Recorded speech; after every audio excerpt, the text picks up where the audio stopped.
And this is the second part. I did the cappuccino gingerbread, and that's how this turned out for this one. And so now we're going to do the smaller ones, the cinnamon donut.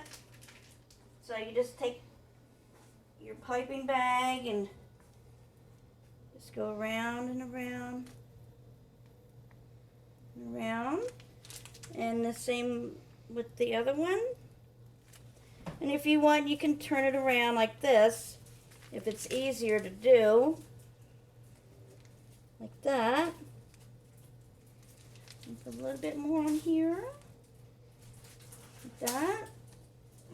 And then if you want, you can just put a little dab behind there so you know that it's going to stick. Like that. And then you can add just a little bit of cinnamon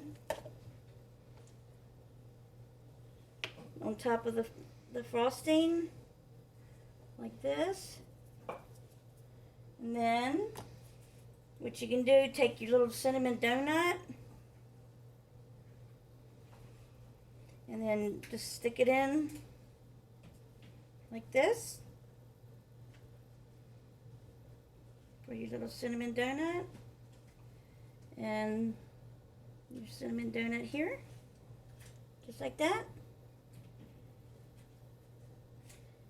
And there you have your cinnamon donut candles